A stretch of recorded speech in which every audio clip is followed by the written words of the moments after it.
So hi, welcome to the Noise Podcast. I'm Shane. I'm Glory. And we're here with... I'm Aki from Dreamwell. And we have some questions to say about the upcoming album, In My Saddest Dreams, I Am Beside You. So congrats on that, by the way. How do you feel about the response to the announcement so far? It's been really exciting. I mean, just the response to our first single so far has been about as much as we got from our entire album last time. So it's really exciting to see that. Hell yeah. The album's a fucking ripper. It's fucking crazy. Like, oh my god. It's awesome. Yeah. I'm been very excited to see everyone's reactions compared to the last album, especially to Modern Grotesque. Hell yeah. Hell yeah. Hell yeah. So is there any meaning behind the album title or cover art? Yeah, so our vocalist KZ did the kind of all the concept with the album and the art. I don't want to botch this too much, but yeah, basically what KZ said was that like in our press release was that the album is an exploration of interpersonal relationships and how they're impacted by mental illness, particularly borderline personality disorder, and it's a loose conceptual narrative about a character in a waking dream, viewing every aspect of his life through the lens of a heavily distorted reality and struggling to escape from his paranoid nightmares. So, yeah, concept album. The art was Helvetica Blanc, who is an artist that we met through Twitter. They've done some really cool art for some other artists, including Victory Over the Sun, who I've been really lucky to get the chance to work with as well. Nice. And what KZ said about the album artwork is it's a figure of two. It's a drawing of two people like embracing, and one of them's like on fire, and so it's kind of like the idea of being attached to somebody that you know isn't healthy for you, and not being able to let go of that. God damn. Damn. You did not butcher that at all. You fucking crushed that shit. I'm practicing. Yeah, you fucking nailed that. Oh my god, hell yeah, that's awesome. So can you tell us a little bit about your writing process for the album? So this was actually our first writing process, our first album that we've written with, starting with KZ in the band. So KZ joined in 2019. We were already well into writing Modern Grotesque, so they kind of came in and wrote lyrics to the songs that were already written, and they didn't have as much input on the actual music. So this is the first time that we were all able to sit down and get to write an album. We're lucky enough that we get to write in person, and I think it has a big impact on the way we write, at least in that we're playing these songs hundreds of times before we touch a computer. So there's things like, our tempo is kind of subtly speeding up and slowing down here, and I think that really makes it feel more organic than if we were sending something back and forth over the internet, which is what I've done for a lot of my bands in the past. The one thing that made this interesting was that our bassist Justin actually moved to Iowa during the writing process for this to do a doctoral program in Iowa. He ended up dropping out largely to work on things for the band, but for a couple summers for a couple of years we were limited to having to write over the summers and over breaks. So we basically wrote the first half of the album, which included most of the singles, in the summer of 2021. So that was right after we released Modern. And then we kind of had to sit on it. We had ideas. We had concepts for the songs, but we didn't really get to flesh them out until the next summer. And we basically had 6 weeks to finish up the album. It was kind of a self-imposed deadline. That was like, we want to get this album out this year. And in order to do that, we basically had to get it done we had to get the writing done by August 2022. So we basically had 6 weeks to write 6 songs. So that was a song a week. We practice every week on Sundays. And we were basically there for like 12, 14 hours.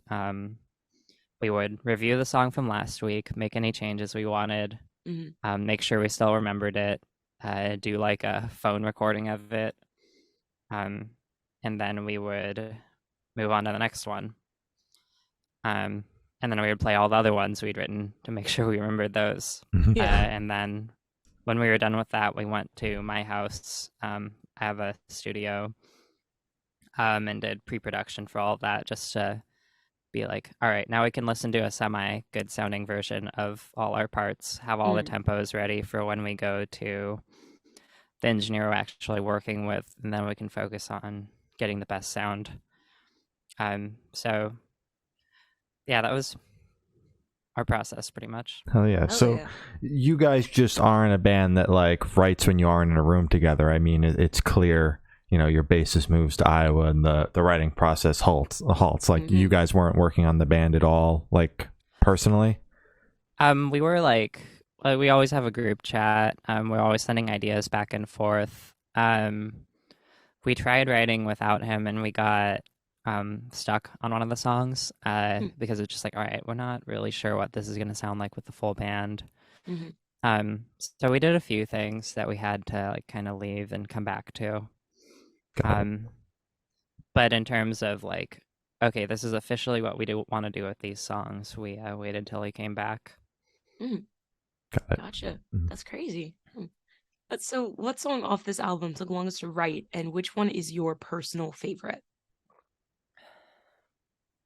Longest to write. Well, none of them took particularly long, I think. I think we were working on It Will Hurt for quite a long time. There was a lot of deliberation on that one because we started it, wrote a bunch, we're struggling with it, came back to it. That was when we came back to when Justin came back, and we were kind of struggling with the ending of that song.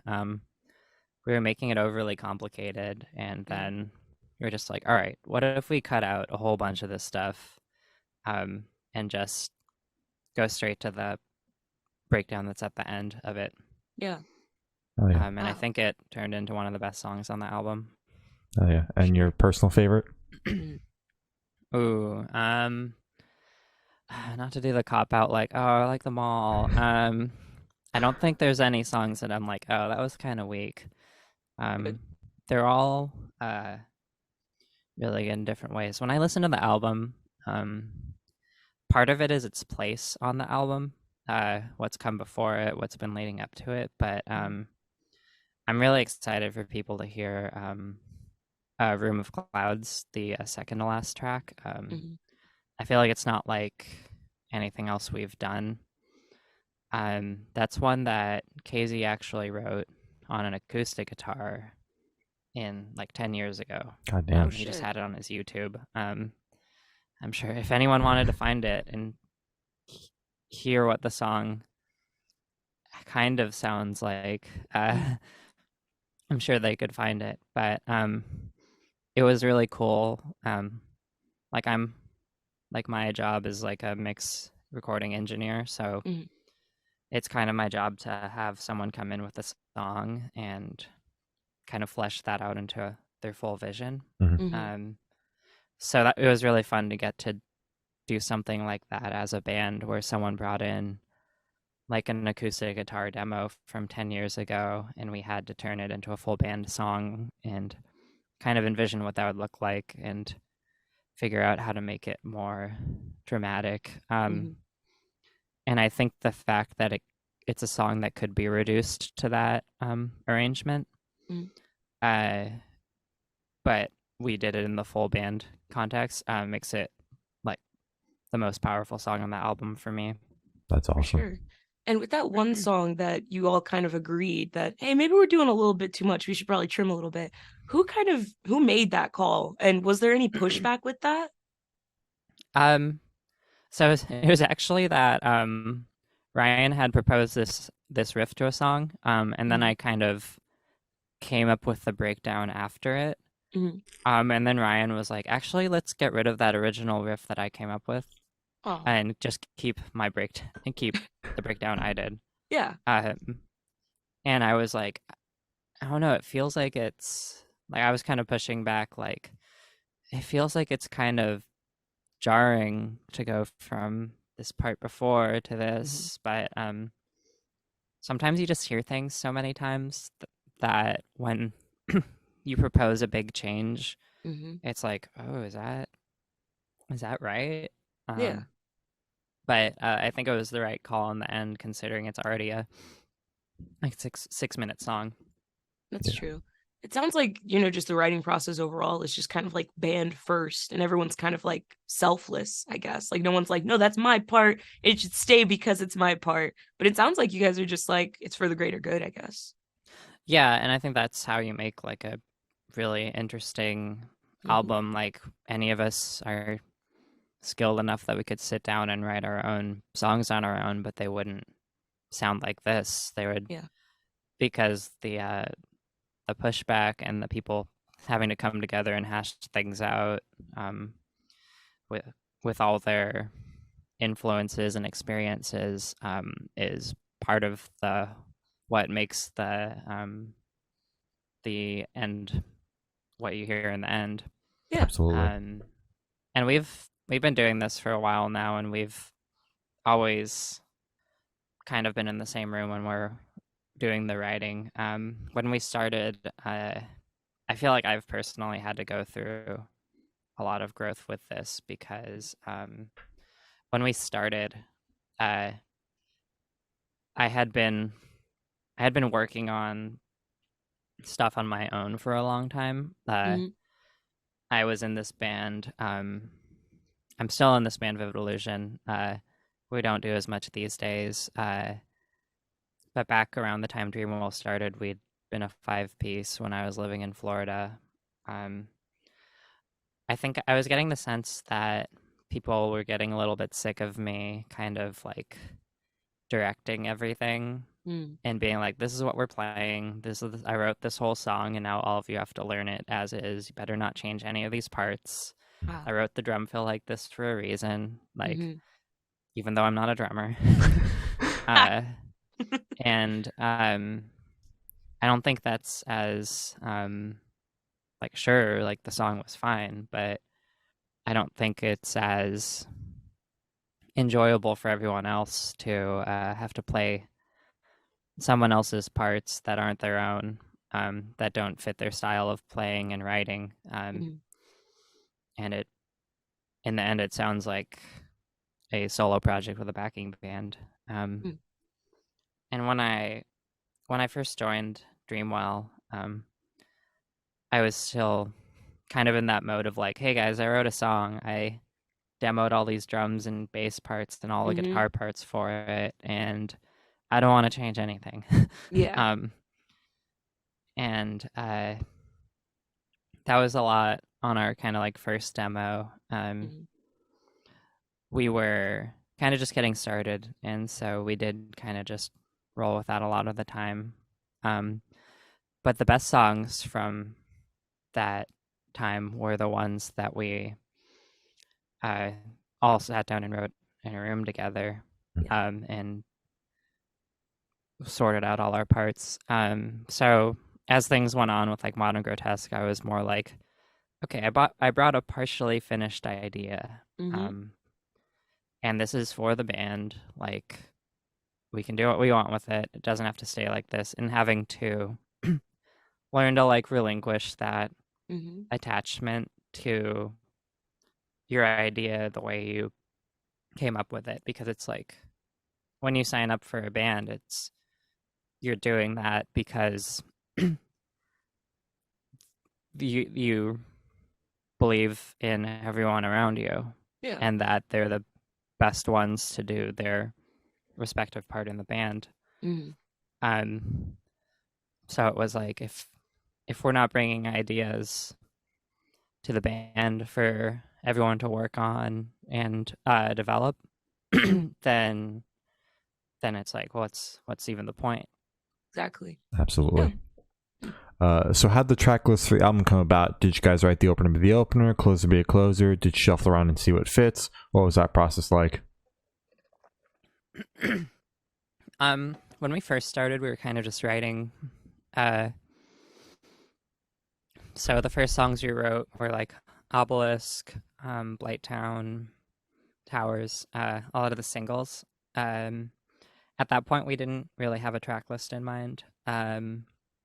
As we came up with more ideas and things started coming together, we kind of made a track. We started forming a track list. When we wrote Good Reasons, I think it always felt like an opening track, including the intro.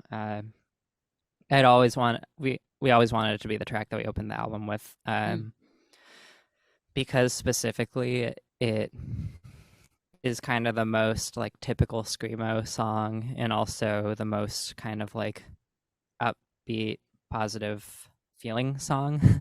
Yeah. The lyrics still aren't like that, but it feels the most upbeat, and I feel like it felt like a good transition from Modern Grotesque, and also to kind of give the wrong impression of what the album, give a deceptive impression of what the album's going to be. Gotcha.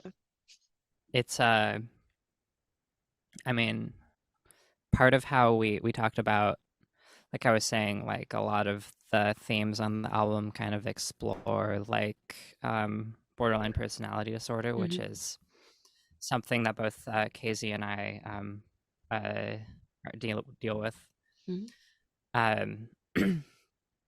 And so Casey was kind of approaching that from the lyrical side. The rest of us were kind of approaching that from the musical side, and how we can make this album feel like that. We wanted to structure the album to kind of feel like a spiral, like when you're like having a like episode. And it starts with something small, and it just keeps getting more and more intense and like hopeless and chaotic, and you feel like you're losing control. And so that's kind of how the album became structured, as we started wanting to go with that as the concept. So it starts with the like, oh, this is a screamo song. It's pretty straightforward. And then it gradually, there's more chaotic elements, more new elements for us, and more just like bleak, dark, hopeless sounding elements. And so it was very deliberate that the album was structured the way it is. All right. Gotcha. Makes sense. So would you be able to tell us where your headspace was at while you were creating this record? It was a lot of places. As I was saying, like we kind of wrote it over the span of like 2 years. Yeah. And in terms of headspace, I can mostly speak for myself. But like I was saying, like I was diagnosed. I took a psych eval in August last year, and was formally diagnosed with borderline personality disorder. It's always been a struggle, but going through the pandemic and going through like also like I started transitioning, it changed a lot and brought a lot to the surface during this time, basically 2021 and 2022, while we were writing this. For a lot of people, it was like, I mean, being in the depths of the pandemic where we were fully isolated, it was hard in its own way. but coming back was also very hard. Yeah. For me, almost harder, because I had all these expectations. I've always been somewhat isolated, and when everyone was isolated, it was like, all right, we're all in this together alone. Yeah.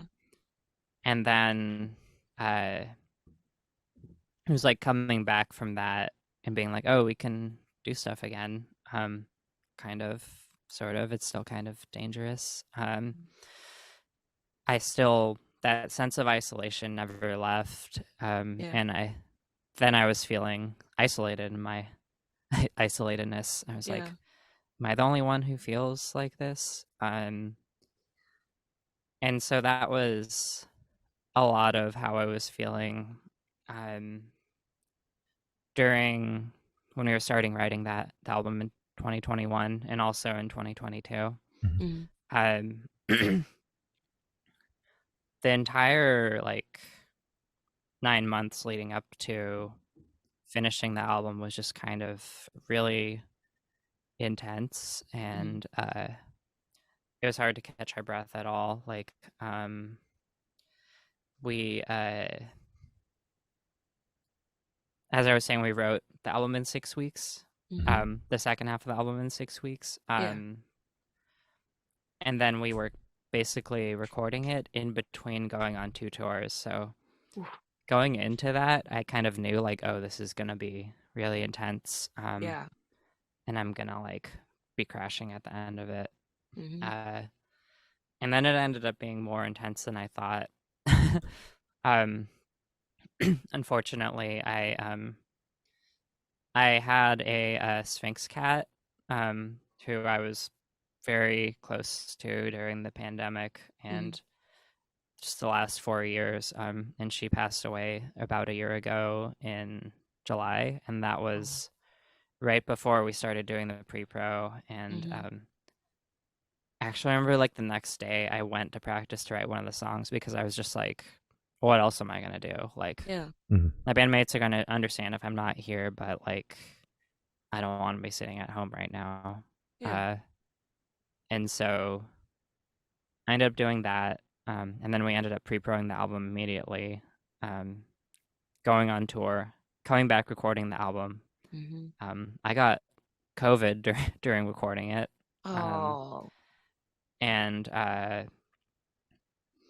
And then our Anthony got in a car crash on the way back from one of the recording sessions. Oh my God. So there's just a ton going on. We talked about Modern Grotesque being our cursed album, where all this shit just happened while we were recording it. But we might just be a cursed band. But it's I don't know, we still finish these albums, and everything we go through is embedded. Even if we're not consciously referencing it, it's all embedded in the album in some way. Absolutely. Sure. So it's I guess this is how it is. We have, I mean, we all live under capitalism on a dying planet, so I guess we're all cursed. It's not just the band or the album. Anyway, on that note. Well, I'm glad, amidst everything that happened, in the 9 months that it was 6 weeks to write, and then just hell after that you made it out, and the rest of the band made it out on the other side, one piece. So how do you recommend your fans to listen to this album for the first time? Should they do it in the car with friends, in the dark with headphones on? Is it a workout album, party album? What do you personally recommend? To me, it feels like an album to listen to alone to me. Maybe my bandmates do or don't feel the same, but for me, when I imagine someone going into listening to this for the first time, it's alone, because I feel like that's how you can feel the full intensity of those feelings of attachment and loneliness and isolation. I really, I would also really recommend people to follow along on the lyrics if they're invested in the band enough to listen to it actively. I think that's also the best way to follow along. Oh, yeah. And seeing how the music and the lyrics relate together. Oh, yeah. Sure. Awesome. So this one should be super, super quick off the top of your head. I want you to describe this album for new listeners in 3 words. No more, no less. No. Despair. Okay. I don't know, mental illness. Okay. All right. There you go. We'll take it. Fuck yeah. Yeah. So can you talk about any particularly challenging or standout moments from the creation of this album, positive or negative? Yeah, I guess going back to what I was saying with the recording process, for me personally, I also rock climb. Damn, that's awesome. It's great for my hand strength until it isn't. Nope. So we were recording up in New Hampshire with Ryan Stack. For some reason, they had to put a rock climbing gym across the street from the studio. Oh. And I was like, you can't put rocks that close to me and I can't climb them. Exactly. Yeah. So this was a week before I was supposed to record. It was like the bass recording, and I'm like, I'm just gonna go over there for an hour or two and climb. Mhm. Of course, I sprained my most important finger Are on you my fucking kidding me? left hand. Oh my god. The week God. before I was supposed to record. But No. what saved me was that then I got COVID, so then I couldn't record. Oh my god, dude. COVID was a saving grace. Yeah. What the hell? Dude. Yeah, it wasn't though, because it definitely made me worse. Yeah. Yeah. But yeah, so I was basically it pushed us back like a month. But I basically was having to fight through the brain fog and also waiting for my finger to heal and relearn all these guitar parts before I went in. And then play them all in 3 days. Oh my god. That's crazy. So that was personally challenging for me. That's Absolutely. a fucking feat. Yeah. That's like wow. Yeah. Other than that, I think like we were saying, how the process of everyone writing together is really important for us. It also can be really challenging when people are struggling to communicate their vision or are really attached to their vision. And also being someone who struggles with personality disorder, and sometimes in those cases it feels personal, like, oh, you're disagreeing with me because you don't respect me or you don't like me and you just want to fuck with me or whatever. And having to be like, all right, I'm walking out of the room for 5 minutes and taking a breather so I don't lash out at these people that are very important to me. Yeah. And honestly, just doing that honestly, that's harder than the first thing I said sometimes. Yeah. Yeah. Absolutely. It's completely fair. So for this question, I want you to picture you're on tour. You're at a gas station for a rest stop. You're going in. What is your snack of choice? Oh, everyone's gonna know how fucking degenerate I am. So I'm vegetarian and gluten-free. So I have to I can't eat any of the fucking hotel breakfast shit they have. It's all pastries and shit. Yeah, it's all gluten and meat. So if we're at a hotel or something, my bandmates for the most part can get some real food, and I'm I need something substantial that's at a gas station and not the hot food, because I can't eat any of that either. So my go-to hit all the food groups for $5 at the gas station, at basically any gas station in America, is getting the Fritos bean dip and a bag of Doritos. And then just eating the whole thing of bean dip with the Doritos. It's got protein, fiber, carbs. Damn, no, you're completely You're cooking right. over there with that one. And Like, it's, wait yeah, a second. it's vegetarian and gluten-free. Damn, you put some thought into this shit. You're like, wait a minute, let me get my protein, let me get my carbs. Damn, okay. Wasn't thought as much as desperation. But, It's a last resort. yeah, Works though. Fair enough. I've done that quite a few times. The biggest downside is when you open the can of bean dip, it tastes fine. Mhm. But it smells like cat food. Oh, So it's in a not the shared best thing. van. Not the best thing to have to open in the van, but it's like desperate times. Yeah, that's what you gotta do. Desperate measures. Yeah. Oof. So on the topic of food, if the band was a dish, what dish would the band be and why? If we were a dish, Mhm. it would be some abomination of. We would be a plate that is just full of beverages. We like our beverages. There's always a Dreamwell beverage pile at all the venues we're at. And it would be a combination of like Dunkin' iced coffee, the worst beer imaginable, a little bit of whiskey, Okay. White Claw, Red Bull, Okay. Damn. yerba mate, and Poland spring water. Wow, that's a There's lot. just liquids in the dish. Yeah. Oh In my the dish. god. Oof. Making your own jungle juice over there. My stomach's bubbling. Like, Dreamwell blend. oh, for real. Oh. All right. So for these last couple of questions, we're actually going to shift away from music, if that's okay with you. Cool. So, I think I have other hobbies. no, that's good to know, actually. So we're actually going to go straight to death row. Boom. So if you're on death row, what would your last meal be with a drink?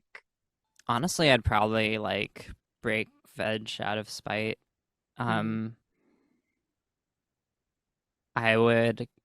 probably get a like full gluten, full meat orange chicken. Yeah.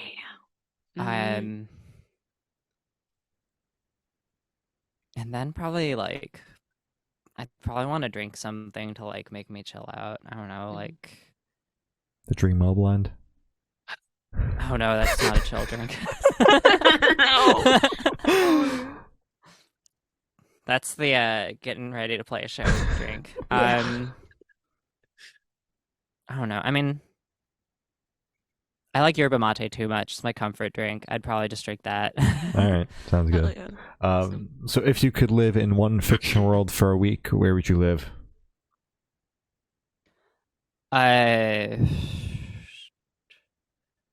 A world where the planet isn't dying and there isn't capitalism. Damn. Good as hell. Yeah. That's a good ass pick. Okay. So I have the honor of asking the last question. Every single person we've spoken to has actually said it is the most important question. What is your favorite color? Probably the color that my hair is. Ooh. I've started. I realized that most of my, like, obviously I wear a lot of black, but besides that, I have a pair of Docs that are this color that I found at a thrift store last year. Good fun. I've worn them for, I think, every single show I've played in the last year. Somebody gave me N95 masks in this color too. Oh. So I'm very coordinated now when I'm playing shows. I have my hair, masks, and Docs. I don't even know what to call this color. It's fucking awesome. But I like it. It's a very nice. It's like a brown that's like tinted with a little bit of red. It's very beautiful. Yeah. I like kind of the subtleness of it. More so, like I don't do like bright saturated colors very much. I'm trying to introduce more color into my whole deal. But I like to do it in a more like subtle way. Yeah, it works. It's good. So as Gloria said, those are the questions we have today. Is there anything that you would like to plug? Listen to this band called Dreamwell. We're releasing an album next month. Oh yeah. All right. Well, thank you for sound. It's been Aki from Dreamwell, and we have been the Good Noise Podcast.